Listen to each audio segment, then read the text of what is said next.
Assalamualaikum warahmatullahi wabarakatuh. Halo pemirsa cerita inspiratif dimanapun Anda berada. Salam sejahtera untuk kita semuanya. Semoga kita semua dalam keadaan sehat dan tetap dalam lindungannya. Kembali lagi dengan kami di channel Cerita Inspiratif, di mana kita akan berbagi kisah-kisah inspiratif penuh makna untuk Anda simak.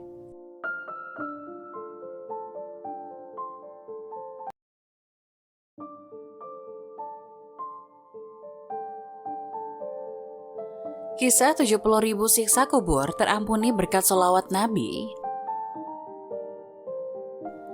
Sebagaimana diketahui, membaca sholat Nabi termasuk dalam amalan dengan banyak keutamaan di dalamnya.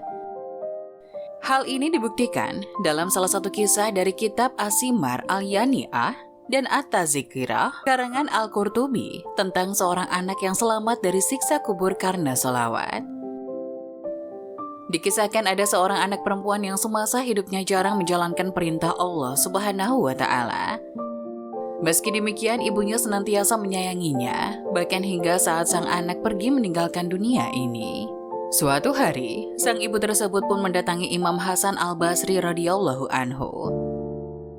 Ia mendatangi Imam Hasan dengan tujuan mengadukan keadaannya yang sangat merindukan putrinya. Ia berkata, "Putri saya meninggal dunia dan saya ingin menemuinya dalam mimpi," kata sang ibu, yang diterjemahkan oleh Kiai Haji Abu Khair Ibnu Abdul Manan dalam terjemah kitab Al-Mishkat Al-Hasanah. Mendengar hal itu, Imam Hasan pun memberi solusi. Ia menyarankan sang ibu untuk beribadah sembari membaca sholawat atas Nabi Muhammad SAW. Sholatlah 4 rakaat ba'da Isya. Pada setiap rakaat, bacalah surat At-Takasur 1 kali setelah membaca surat Al-Fatihah.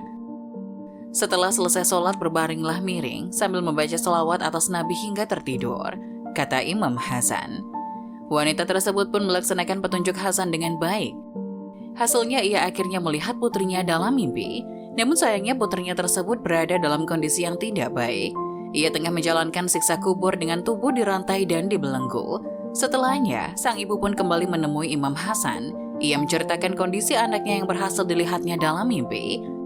Ia menangis kalau menyaksikan putrinya dalam kondisi tersebut. "Syah, apa yang harus saya lakukan?" Mendengar hal itu, raut muka Imam Hasan menjadi muram karena sedih. Selanjutnya beliau menyatakan, "Bersedekahlah untuknya." Wanita itu melaksanakan sarannya. Hingga suatu malam, Imam Hasan merasa seolah-olah berada pada sebuah taman-taman surga yang dijanjikannya. Di taman itu terdapat singgasana yang diduduki oleh gadis cantik yang mengenakan mahkota dari cahaya. Gadis itu menyapanya, "Apakah Anda mengenaliku?" Imam Hasan menjawab, "Tidak." Si gadis kembali berkata, "Aku adalah putri dari wanita itu." Mendengar hal itu, Imam Hasan terheran-heran dan sontak tidak percaya. Kemudian berkata, "Tapi ibumu menggambarkan padaku kondisimu tidak seperti ini." "Iya, memang aku dulu seperti itu," si gadis mengakui. Lalu berkata, "Apakah kau bisa memperoleh karunia ini?" Imam Hasan bertanya lagi. Si gadis akhirnya berkisah. Ia berkata bahwa dahulu ada 70.000 jiwa yang melewati siksa kubur termasuk dirinya. "Dulu, kami yang menjalani siksa itu ada 70.000 jiwa. Suatu hari seorang hamba yang soleh melewati kuburan kami, lalu membaca sholawat atas Nabi Muhammad SAW 1 kali dan menjadikan pahalanya untuk kami," cerita si gadis tersebut. "Berkat hal itu Allah berkenan membebaskan kami semua dan sampaikanlah bagianku ini sebagaimana yang Anda lihat," lanjutnya lagi.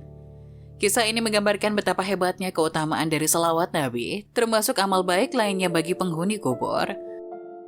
Untuk itu alangkah baiknya memperbanyak kiriman doa, selawat, atau amal lainnya yang diniatkan bagi mereka yang telah meninggal dunia, sebab entah amalan baik mana yang akan menolong seseorang dari siksa kubur.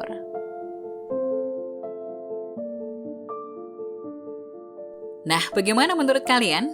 Jangan lupa tulis pendapat kalian di kolom komentar ya. Wassalamualaikum warahmatullahi wabarakatuh.